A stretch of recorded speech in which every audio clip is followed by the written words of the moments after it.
Shalom. Welcome back. First and foremost, I want to give all glory, praises, and honors to Yahweh, Ba'ashem, Yahweh Shai. I want to give double honors to the apostles and elders of Great Millstone. And salutations to you, Akim, pushing this word in sincerity and in truth. Back with another lesson. And today, I just want to go over a lesson dealing with the first fruits. I was reading Book of Corinthians the other day, came across dealing with the first fruits. And it has many connotations in the Bible, actually dealing with first fruits that you get from your land or your increase that is basically given or obliged or sacrificed to the Lord, right? Then you have the first fruits dealing with basically what I'm going to get into is basically us, because things in the scriptures, a lot of things are symbolic, and he compares this ministry, us teaching, us going out and doing this work to actual farming, right?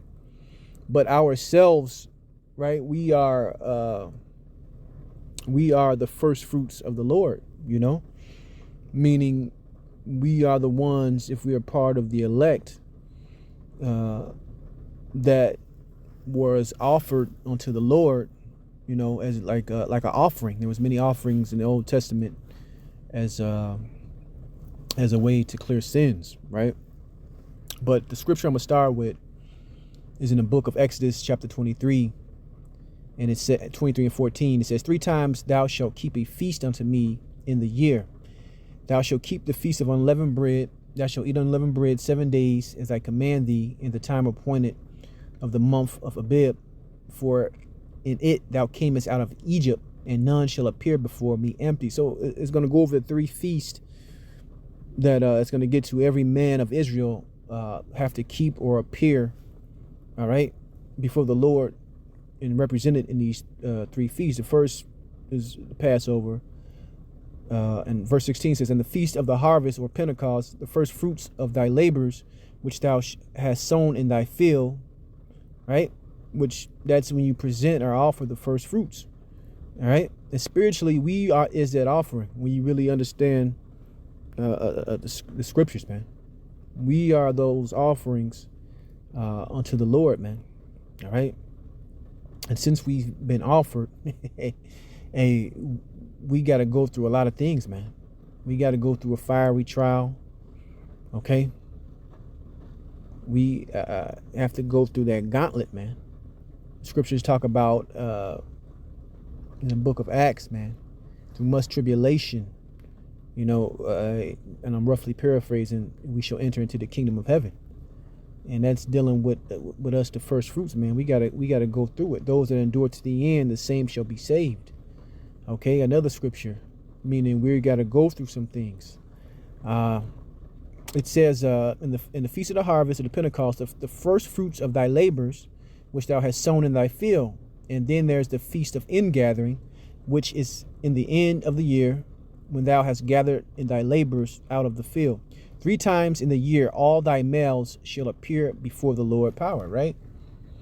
So from there, I'm gonna go into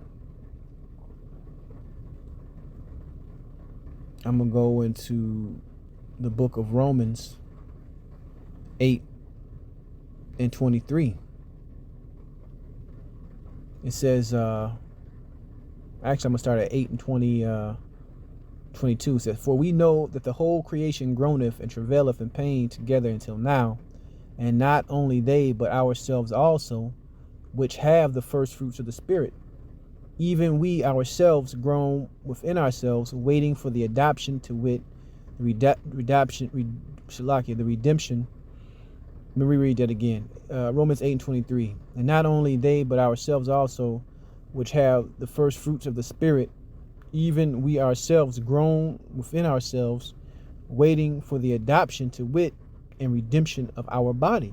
So we're waiting for those new bodies. We're waiting for the kingdom. We're waiting for all these things to occur, salvation. All right. But we have the first fruits of the Spirit, man. Okay, meaning we've been called and we've been chosen because we are that offering, man. Like I said, in the scriptures, things are very symbolic. Okay. We are those fruits, man. We have been offered, and we got to be right, man, if we've been offered. I'm going to jump down to Romans chapter, this is Romans 8, 7-8, jump down to 29th verse. It says, for whom he did foreknow, he also did predestinate to be conformed to the image of his son, that he might be the firstborn among many brethren. Moreover, whom he did predestinate, them he also called, and whom he called, them he also justified, and whom he justified, them he also glorified. So this is dealing with the ones chosen. I'm gonna get that scripture too, chosen from the foundation of the earth, man. All right, we are those first fruits. We are that offering. Okay, we are the ones out here that can only, to put it lightly, we the ones that have to do the right thing, man, because no one else is gonna do it. All right, we've been programmed and set up. Lord willing, we are that. Well, Lord willing, we are those elect to complete this mission, man. All right, so we are that offering. Let's keep going. Right, let's get I just quoted it, so let me get it. This is the book of Ephesians 1 and 4. It says, according as he have chosen us in him before the foundation of the world, that we should be holy and without blame before him in love, right? Having predestined us unto the adoption of children by Yahushua to himself, according to the good pleasure of his will, right? We've been set up in the spirit, all right, given the first fruits of the spirit.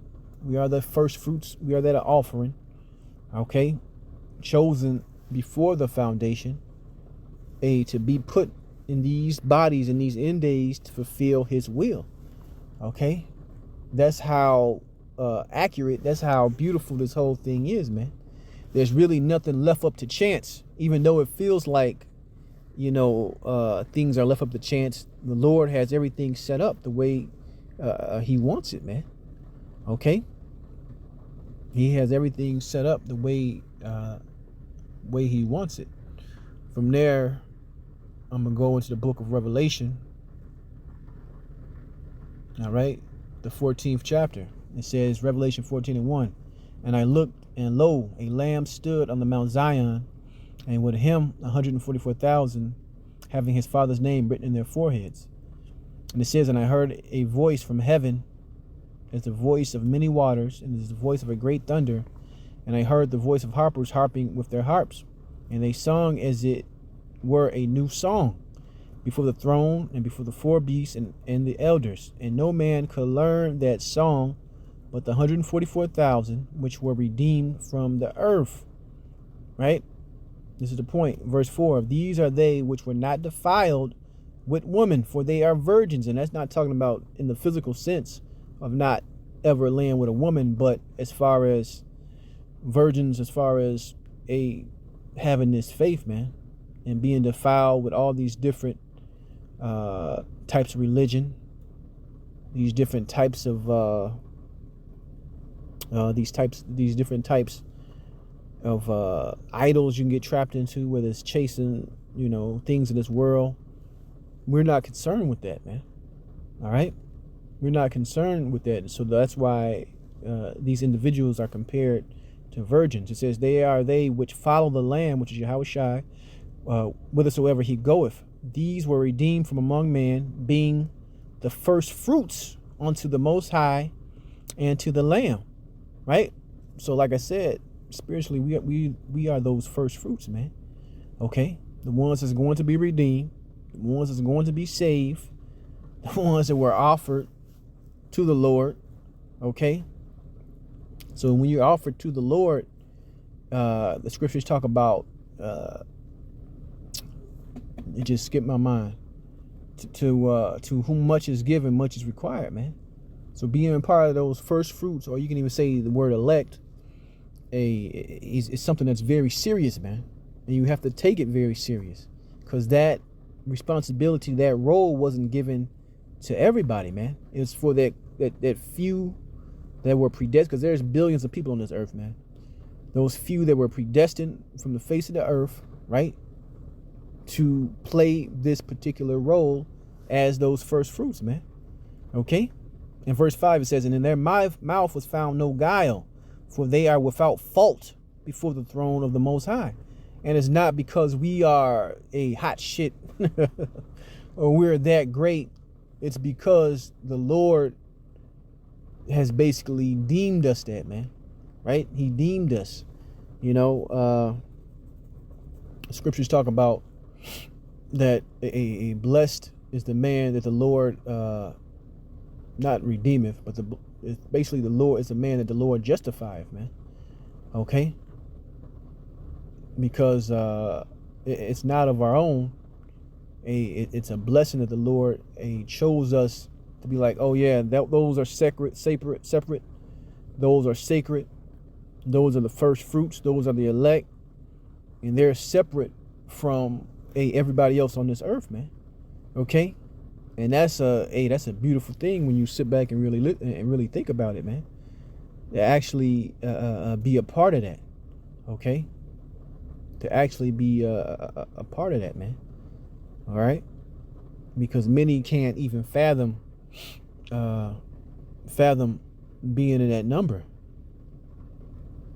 And because, like I said, hopefully we are in that number. Guess what? We're going to perform and do the works of those individuals, man.